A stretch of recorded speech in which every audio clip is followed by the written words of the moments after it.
चलो भाई पीछे आ जाए। बीजेपी विधायक राजेश चौधरी मुर्दाबाद मुर्दाबाद, बीजेपी विधायक जातिवादी राजेश चौधरी मुर्दाबाद मुर्दाबाद, बीजेपी विधायक जातिवादी राजेश चौधरी जिंदाबाद, शोषक क्रांति दल जिंदाबाद जिंदाबाद, मुर्दाबाद मुर्दाबाद, अरे भैया मुर्दाबाद मुर्दाबाद मुर्दाबाद, बीजेपी विधायक मुर्दाबाद मुर्दाबाद मुर्दाबाद, बीजेपी विधायक मुर्दाबाद मुर्दाबाद मुर्दाबाद।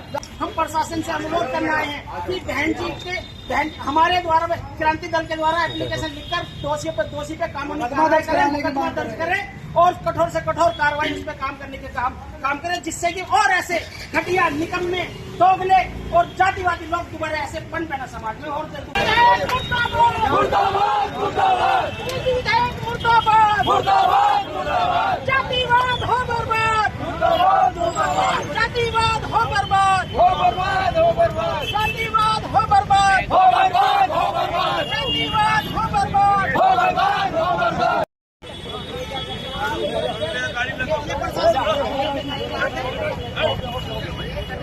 ये गलत है, ये गलत है प्रशासन, ये गलत है, ये गलत है, ये गलत है प्रशासन नहीं,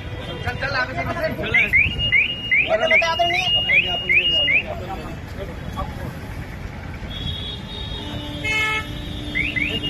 क्या पता नहीं गलत क्या बात है? गलत बात है। आप कल चलेगा पुतला सीधे देने आओ। मैं कल चलाऊंगा पुतला, मैं अभी कह रहा हूँ इस बात को लेकर। आप चीनी है, कल बड़ा आंदोलन होगा, आंदोलन होगा। कोई बात नहीं। मेरा नाम वरुण कुमार है, मैं शोषित क्रांति दल का मेरठ महानगर अध्यक्ष हूँ। आज जो हम यहाँ इकट्ठा हुए हैं, हमारा सब लोगों का इकट्ठा होने का कारण यह है कि हमारी भावनाएं आहत हुई है, पूरे दलित समाज की भावना आहत हुई है। जो राजेश चौधरी है, माट विधानसभा से मथुरा सीट का विधायक है, भाजपा प्रवक्ता भी है, वो भारत समाचार की दी डिबेट में बैठ के कह रहा है कि बहन जी सबसे भ्रष्ट मुख्यमंत्री है और इस दलित महिला को मुख्यमंत्री बना के हमने सबसे बड़ी गलती करी है। ये बहुत दुर्भाग्यपूर्ण है कि आज़ादी को 70 साल होने के बाद भी उनके दिमाग में ऐसी मानसिकता भरी हुई है गंदी कि दलित मुख्यमंत्री नहीं बन सकता, दलित प्रधानमंत्री नहीं बन सकता, दलित विधायक नहीं बन सकता। ये उसकी सोच है और उसकी सोच के खिलाफ हम थाना ब्रह्मपुरी में आज मुकदमा दर्ज कराएंगे उसके खिलाफ। और जैसे कि थाना ब्रह्मपुरी ने भी हमारे साथ व्यवहार करा शोषित क्रांति के कार्यकर्ताओं के साथ, वो बहुत ही दुर्भाग्यपूर्ण है, निंदनीय है। हम पुतला फूकने आए थे, उन्होंने प्रशासन ने छीला, हमसे धक्का मुक्की करी और इसका जवाब हम कल एसपी सिटी ऑफिस जाके देंगे।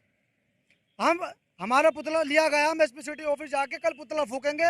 मैं आह्वान करता हूँ शोषित क्रांति दल मेरठ महानगर पूरी यूनिट एसपी सिटी जाकर ऑफिस घंटाघर हम दोबारा पुतला फूकेंगे कल की सुबह 11 बजे। शोषित पीड़ित वंचितों को हमेशा उसे छोटे और निम्न स्तर पर देखा जाता है। इतने बड़े भारत के इतने बड़े सूबे उत्तर प्रदेश की 4 बार मुख्यमंत्री आदरणीय बहन कुमारी मायावती जो सर्व समाज को धर्मनिरपेक्ष जाति विहीन समाज की विचारधारा से, सत्ता स्वतंत्रता बंधुता की न्याय की विचारधारा से सबको साथ लेकर चली रही है। ऐसी कौन सी बात है जो माननीय विधायक ने ऐसी अशोभनीय टिप्पणी जो बहन जी के ऊपर की है। अगर आप वर्तमान सरकार में हैं और आपको लग रहा है और आप विधायक है, आपको लग रहा है कि बहन जी भ्रष्ट है, तो आपको लानत है कि आप इतनी मजबूत सरकार में होते हुए भी बहन जी पर कोई कार्रवाई नहीं कर पाएंगे। हम बहुत निंदा करते हैं ऐसे मंच की भी जिन्होंने उस टिप्पणी को सुना और उसकी निंदा नहीं की है, और ऐसे मुख्यमंत्री को भी जिस पार्टी का वो विधायक है उसे अभी तक बर्खास्त नहीं किया गया है और उसकी सदस्यता अभी तक नहीं छीनी गई है। क्या कारण है कि अब जो शोषित पीड़ित वंचित जो लोग हैं इन्हें क्यों भड़काने का काम किया जा रहा है, इन्हें क्यों फिसलाने का काम किया जा रहा है। अभी पूर्व में सर्वोच्च न्यायालय द्वारा वहाँ से तस्वीरें हटाई गई बाबा साहब अम्बेडकर की, तो शोषित पीड़ित वंचित समाज को आहत करने का प्रयास किया गया। उसके बाद सर्वोच्च न्यायालय के माध्यम से आरक्षण में वर्गीकरण को लेकर शोषितों की भावना को आहत किया गया।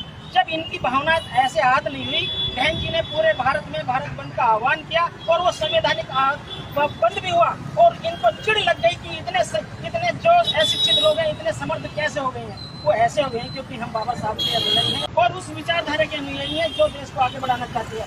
माननीय प्रधानमंत्री और सर्वोच्च न्यायालय सभी जो संवैधानिक संस्थाएं हैं सभी सुन रही हैं। मैं आप सभी लोगों से अपील करता हूँ कि अगर आप वाकई नहीं संविधान के और भारत को आगे बढ़ाने का काम करते हैं और भारत की इस मजबूत कौम, शोषित पीड़ित वंचित कौम के अगर आप रहनुमा हैं और संविधान की एक एक अनुच्छेद को एक एक भाषा को आप उसे अंगीकृत करते हैं, तो आपसे हमारी अपील है कि ऐसे विधायक को तत्काल ही उसकी विधायक से और उसकी नागरिकता खत्म करके देशद्रोही और शांति भंग करने के आरोप में उसको SC/ST एक्ट में मुकदमा दर्ज कर कठोर से कठोर कार्रवाई करें।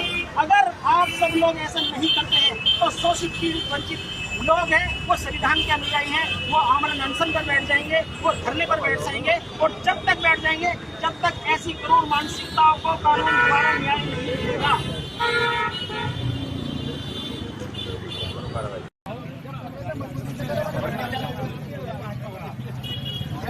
अरे फैल के हो जाओ, फैल के